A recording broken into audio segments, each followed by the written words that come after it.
हाय मित्रों, मैं विजय कुमार स्वागत करता हूं अपने इस प्यारे से यूट्यूब चैनल में। तो मित्रों, आज के इस लेक्चर वीडियो से हम लोग 10th की मैथ स्टार्ट कर रहे हैं, जिसमें कि हम आज पढ़ने वाले हैं त्रिकोणमिति का परिचय। ठीक है, इसमें हम लोग दो हेडिंग पढ़ेंगे, त्रिकोणमिति का परिचय और त्रिकोणमिति अनुपात। ठीक है मित्रों, अगर आप इन दोनों हेडिंगों को अच्छी तरह समझ जाते हैं तो पूरी तरह से आप 8.1 प्रश्नावली लगाने के एलिजिबल हो जाएंगे। ठीक है मित्रों, तो आप लोग वीडियो को अंत तक देखते रहेगा क्योंकि बहुत ही मजेदार टॉपिक है। देखिए, त्रिकोणमिति का परिचय ये अपने आप में एक चैप्टर भी है और ये हेडिंग भी है। तो सबसे पहले हम लोग त्रिकोणमिति का परिचय समझ लेते हैं कि इसमें क्या होता है, कैसे यूज किया जाता है, किस लिए हम लोग पढ़ते हैं। ठीक है मित्रों, तो देखिए, इसकी सहायता से हम लोग बड़ी बड़ी बिल्डिंगों की ऊंचाइयों को मापते हैं, जो असंभव से असंभव ऊंचाइयां होती हैं उसको भी हम लोग मापते हैं। ठीक है मित्रों, और देखिए, पर्वत, पहाड़, ऊंचे झरने जो भी हैं उन पर तो हम लोग चढ़ नहीं सकते हैं, लेकिन त्रिकोणमिति की सहायता से हम लोग उनकी ऊंचाइयों को बिल्कुल आसानी से माप लेते हैं, क्योंकि इसकी सहायता से हम लोग ऊंचाइयाँ, अच्छे अच्छे सॉफ्टवेयर जो भी हल करना होता है, इसकी सहायता से हम लोग अच्छी तरह से हल कर पाते हैं। बड़े बड़े जो भी सॉफ्टवेयर कंप्यूटर में बनते हैं, इनकी सहायता से उनके कैलकुलेशन बहुत ही आसानी तरह से सॉल्व हो जाते हैं। ठीक है मित्रों, तो उम्मीद करता हूँ कि आप लोग त्रिकोणमिति का परिचय समझ गए होंगे। अब देखिए, त्रिकोणमिति शब्द को आप लोग ध्यान से पढ़ेंगे तो आप लोगों को बहुत कुछ सीखने को मिलेगा। देखिए, यहाँ पर लिखा गया है त्रि, और यहाँ पर कोण, और यहाँ पर मिति।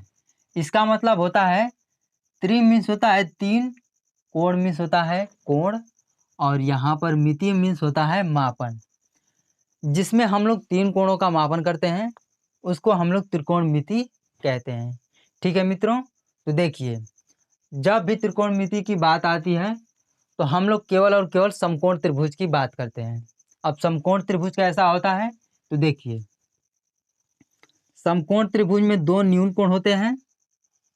समकोण त्रिभुज में दो न्यून कोण और एक कोण 90 डिग्री का होता है। ठीक है मित्रों, ये दो न्यून कोण होते हैं।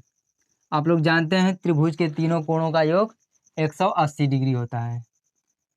यहाँ पर 180 डिग्री, इस बात को आप लोग ख्याल करिएगा कि त्रिभुज के तीनों कोणों का योग 180 डिग्री होता है। ठीक है, अब देखिए, समकोण त्रिभुज तो हम लोग जान गए कि कैसा होता है, जिसमें दो न्यून कोण होता है और एक 90 डिग्री का कोण होता है।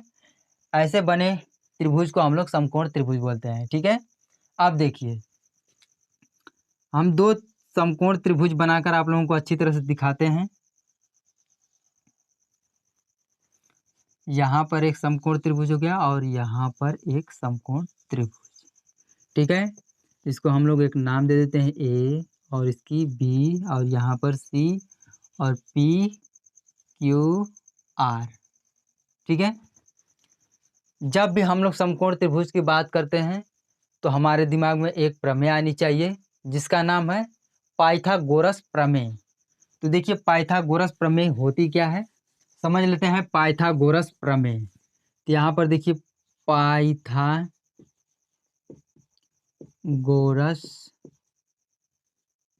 प्रमेय। पाइथागोरस नाम के एक वैज्ञानिक थे जिन्होंने एक अपना प्रमेय दिया है। इन्होंने अपने प्रमेय में लिखा है, कर्ण का स्क्वायर बराबर लंब का स्क्वायर प्लस आधार का स्क्वायर। ठीक है, ये पाइथागोरस प्रमेय है।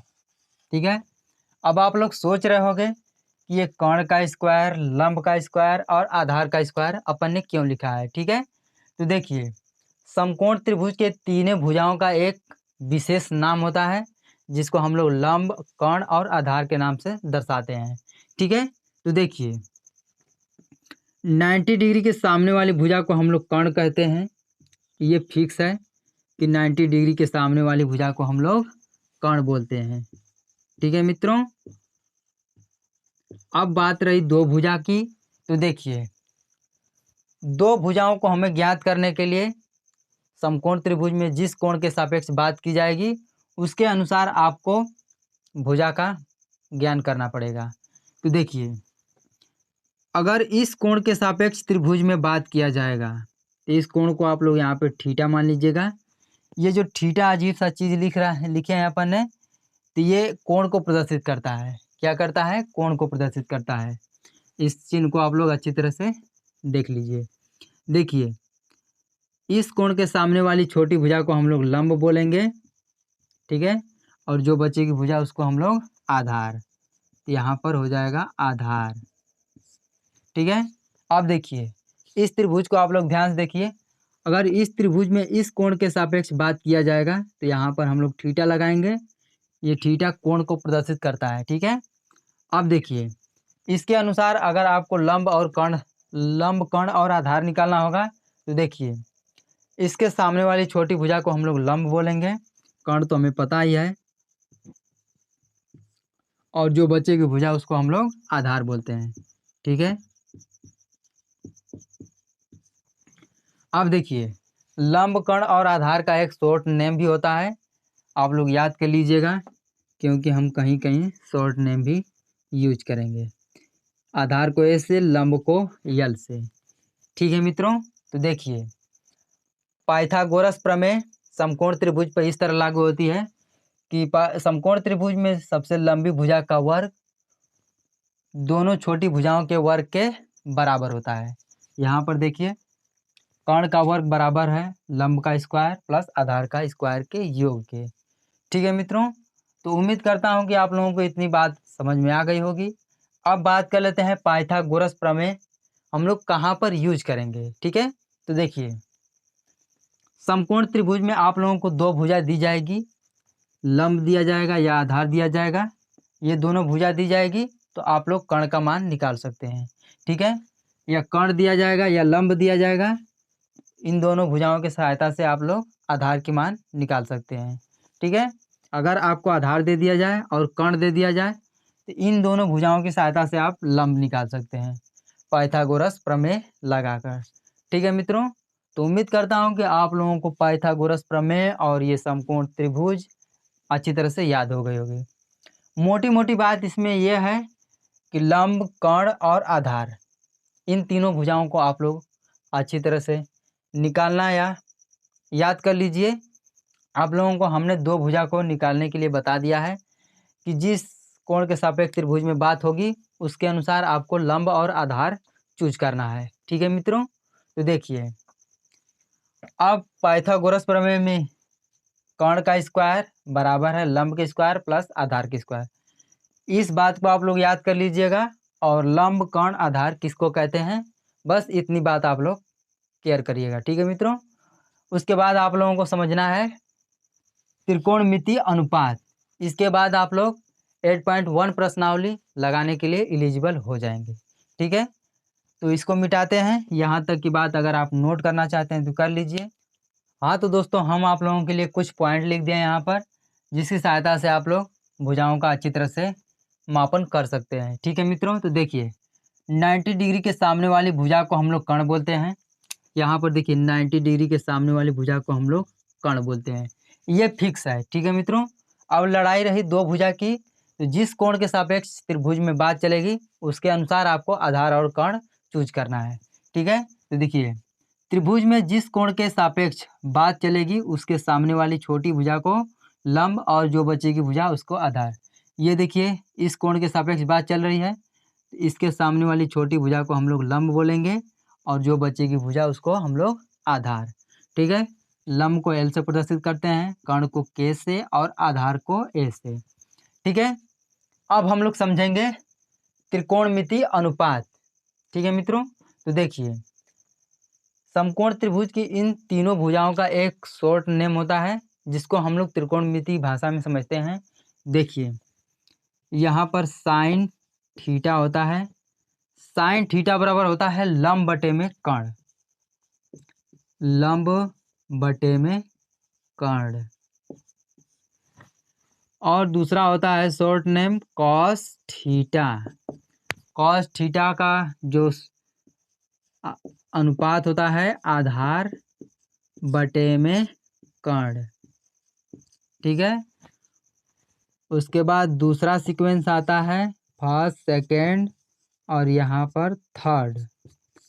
तीसरा जो है होता है short name tan theta. tan theta पर होता है लंब बटे में आधार। ठीक है, लंब बटे में आधार होता है। चौथा सीक्वेंस होता है cot theta. Cot theta, cot theta बराबर होता है आधार बटे में लंब। ठीक है, और यहाँ पर पांचवा होता है सेक थीटा। सेक थीटा ये होता है कोण अनुपाते आधार। कोण अनुपाते आधार। और छठवां होता है यहाँ पर, छठवां होता है कोसेक थीटा। कोसेक थीटा बराबर होता है कोण बटे में लंब। कोण बटे में लंब। ये 6 त्रिकोणमितीय अनुपात हैं। इसका सीक्वेंस है sign, cos, tan, cot, sec, cosec. ठीक है मित्रों, ये 6 सूत्र होते हैं। इनके अनुपात होता है साइन थीटा बराबर लंब बटे में कर्ण, कॉस थीटा बराबर आधार बटे में कर्ण, टैन थीटा बराबर लंब बटे में आधार, कॉट थीटा बराबर आधार बटा में लंब और सेक थीटा बराबर कर्ण बटा में आधार, कोसेक थीटा बराबर कर्ण बटा में लंब। ठीक है, अब बारी आती है याद करने की।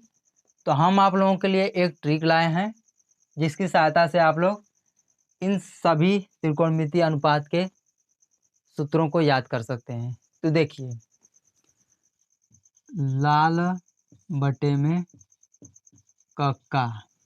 इस ट्रिक की सहायता से आप लोग त्रिकोणमिति के 6 अनुपातों को आप लोग बिल्कुल आसानी से याद कर सकते हैं।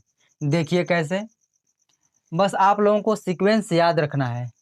साइन के बाद कॉस आता है, कॉस के बाद टैन, टैन के बाद कॉट, कॉट के बाद सेक, सेक के बाद कोसेक। ठीक है, तो देखिए एक बार आपको इस तरह से चलना है। यह है साइन, कॉस, टैन। क्या है? ये साइन है, ये कॉस है और टैन। साइन थीटा बराबर देखिए लंब बटे में कर्ण। यहाँ पर देखिए साइन थीटा बराबर लंब बटे में कर्ण। यहाँ पर कॉस थीटा आधार बटे में कर्ण। यहाँ पर देखिए कॉस थीटा आधार बटे में कर्ण लिखा गया है। टैन थीटा लंब बटे में आधार। यहाँ पर देखिए टैन थीटा लंब बटे में आधार। अब देखिए ये 3 सीक्वेंस आप लोगों को अच्छी तरह से क्लियर हो गए होंगे। अब आपको एक बार इस तरह से चलना है, एक बार इस तरह से, एक बार इस तरह से। ये आ जाएगा कॉट। कॉट का होता है आधार बटे में लंब। तो यहाँ पर देख पा रहे होंगे कॉट का है आधार बटे में लंब। ये है सेक, कर्ण बटे में आधार। तो यहाँ पर देखिए कर्ण बटे में आधार। कोसेक, ये देखिए कोसेक है कर्ण बटे में लंब। यहाँ पर कर्ण बटे में लंब आप लोग देख पा रहे होंगे। हाँ तो मित्रों, मैं आप लोगों से उम्मीद करता हूँ कि आप लोग त्रिकोणमिति के 6 अनुपातों वाले सूत्रों को बिल्कुल आसानी से याद कर सकते हैं, क्योंकि हमने आप लोगों को एक बेस्ट ट्रिक बताया है, लाल बटे में कक्का। ठीक है, तो अब बस मोटी मोटी बात यह है कि आप इस सीक्वेंस को याद कर लीजिएगा, sign, cos, tan, cot, sec, cosec. उसके बाद आपको इसको देख लेना है। ठीक है, ये साइन का है, कॉस का है, ये टैन का अनुपात है, एक कॉट का, ये सेक का, एक कोसेक का। ठीक है, एक बार आपको ऊपर जाना है, एक बार आपको नीचे से आना है। ठीक है मित्रों, अब देखिए हम लोग कुछ उदाहरण कर लेते हैं। यहाँ तक कि फोटो खींचना चाहते हैं तो खींच लीजिए।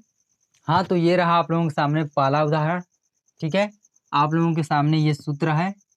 कोसेक का मिट गया है तो आप लोग ये अच्छी तरह से याद ही कर लिए होंगे। तो देखिए पहला दिया गया है उदाहरण, यदि tan a बराबर 4/3 तो कोण a के अन्य त्रिकोणमिति अनुपात ज्ञात कीजिए। ठीक है, तो बिल्कुल आसान है, हल कर लेंगे। तो देखिए यहाँ पर tan a बराबर दिया है, tan a बराबर 4/3। तो हमें पूछा गया है साइन a बराबर, और यहाँ पर पूछा गया है कॉस a बराबर, और टैन का तो यहाँ पे दिया ही है। कॉट का निकालना है कॉट ए, और यहाँ पर सेक ए, और यहाँ पर कोसेक ए। हमें त्रिकोणमिति के 6 अनुपातों को ज्ञात करना है, जिसमें कि हमें एक अनुपात दिया गया है, tan a बराबर 4/3। ठीक है मित्रों, तो देखिए सबसे पहले हम लोग एक समकोण त्रिभुज बनाएंगे, क्योंकि हमने आप लोगों को बताया था कि जब आप लोगों को 2 भुजा पता रहेगी तो एक भुजा ज्ञात करने के लिए आप लोग पाइथागोरस प्रमेय लगाकर निकाल सकते हैं। तो देखिए इसको हम लोग एक अच्छा सा नाम देंगे ए बी और इसको सी। ठीक है, देखिए इस कोण के सापेक्ष बात चल रही है त्रिभुज में। देखिए यहाँ पे tan a दिया है, आप चाहते हैं तो नाम यहाँ पर भी ले सकते हैं, कोई भी जरूरी नहीं है कि आप यहीं पर नाम लें। ठीक है, तो देखिए हम आप लोगों के समझने के लिए थोड़ा सा ऊट पटांग न लगे, यहाँ पर a ले लेते हैं और यहाँ पर c। ठीक है, इस कोण के सापेक्ष बात चल रही है तो यहाँ पर थीटा लगाएंगे। ठीक है, इसके आधार पे हम लोग लंब और आधार और कर्ण पता करेंगे। तो आप लोग जानते हैं कर्ण तो फिक्स है, 90 डिग्री के सामने वाली भुजा को हम लोग कर्ण बोलते हैं। कर्ण को हम लोग के से प्रदर्शित करते हैं क्योंकि ये शॉर्ट नेम है। ठीक है मित्रों, ठीक है। अब देखिए इस कोण के सापेक्ष बात चल रही है इस त्रिभुज में, तो इस कोण के सामने वाली छोटी भुजा को हम लोग लंब बोलेंगे और जो बचेगी भुजा उसको हम लोग आधार। ठीक है, तो आप लोग जानते हैं tan थीटा बराबर क्या होता है, तो यहाँ पर आइए tan थीटा बराबर लंब बटे में आधार, या ट्रिक अपना सकते हैं साइन कॉस tan लंब बटे में आधार, ये भुजाओं का अनुपात है। ठीक है मित्रों, तो देखिए लंब हो गया 4 और आधार 3, तो इसको हम लोग लंब को 4 दे देंगे और आधार को हम लोग 3 लिख लेंगे। अब हमें 2 भुजा पता हो गई, कर्ण पता नहीं है। ठीक है, तो हम लोग लगाएंगे डायरेक्ट पाइथागोरस प्रमेय। पाइथागोरस प्रमेय आप लोग जानते हैं पाइथागोरस प्रमेय क्या कहती है, कहती है कर्ण का स्क्वायर बराबर लंब का स्क्वायर प्लस आधार का स्क्वायर। ठीक है, तो हमें देखिए लंब पता है और आधार पता है, तो लंब 4 है, 4 का स्क्वायर कर लेंगे और आधार 3 है, 3 का स्क्वायर कर लेंगे। ठीक है, 4 का स्क्वायर करेंगे 4 चौक 16, 3 का स्क्वायर करेंगे 9 हो जाएगा। ठीक है, इन दोनों को जोड़ेंगे तो 25 हो जाएगा। यहाँ पर कर्ण का स्क्वायर चल रहा है, कर्ण का स्क्वायर हटाएंगे तो यहाँ पर रूट में हो जाएगा 25, के बराबर आ जाएगा आपका 5। ठीक है, यहाँ पर कर्ण का मान हो गया 5। ठीक है, अब देखिए अब हमें समकोण त्रिभुज में तीनों भुजाएं पता है। अब हम लोग अच्छी तरह से सभी त्रिकोणमिति के शॉर्ट नेमों के अनुपात हम लोग ज्ञात कर सकते हैं। तो देखिए यहाँ पर साइन ए बराबर निकाल लेते हैं, तो साइन थीटा बराबर होता है क्या, आप लोग जानते हैं साइन थीटा बराबर लंब बटा में कर्ण। अगर आप लोगों को ये सूत्र नहीं याद हो पाया है तो देखिए ये अपन ने एक बेस्ट ट्रिक बताया है आप लोगों के लिए। ये है साइन का अनुपात, ये है कॉस का, ये है टैन का, ये है काट का अनुपात, ये है सेक का, ये है कोसेक का। मैं हर एक बात को बार बार इसलिए दोहरा रहा हूँ ताकि आप लोगों को याद ना करना पड़े, आप लोग हमारी बात सुनते सुनते आप लोग याद कर लें। ये मेरी उम्मीद रहती है आप लोगों से कि आप लोगों को बिल्कुल ही याद करने की ज़रूरत ना पड़े, इसलिए मैं हर एक बात को 2-3 बार 4 बार जितना जितना होता है मैं रिपीट करता रहता हूँ।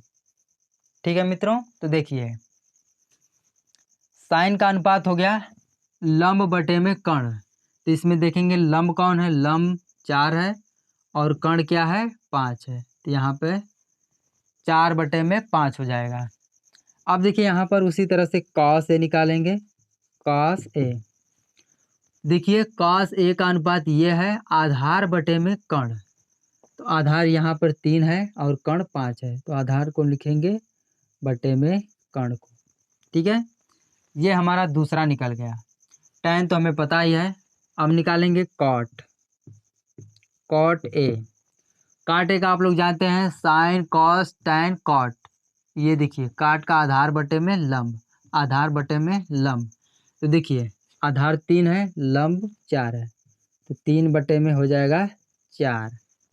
ठीक है, अब देखिए सेक आ गया, तो यहाँ पर सेक सेक ए बराबर हो जाएगा, देखिए ये sine cos tan cot sec ये है तो कर्ण बटा में आधार, यहाँ पर कर्ण 5 हो जाएगा और आधार 3, यहाँ पे 5/3 हो जाएगा। अब बात रही कोसेक की, तो यहाँ पर निकाल लेते हैं कोसेक ए बराबर, ठीक है मित्रों। तो देखिए sine cos tan cot sec cosec, cosec का होता है कर्ण बटे में लंब, तो यहाँ पर कर्ण ये है और लंब ये है, तो यहाँ पर हो जाएगा 5/4, ठीक है। तो ये आप लोगों का फाइनल आंसर है जो कि हमने यहाँ पर हल किया है, ठीक है मित्रों। उम्मीद करता हूँ कि आप लोगों को पहला उदाहरण बिल्कुल अच्छी तरह समझ में आया होगा, क्योंकि हमने आप लोगों को प्रैक्टिकली लगा कर दिखाया है। अब आप लोग 8.1 प्रश्नावली बिल्कुल आराम से लगा सकते हैं, क्योंकि आप लोगों को पहले उदाहरण से आइडिया लग गया कि सवाल को कैसे हल करना है, ठीक है।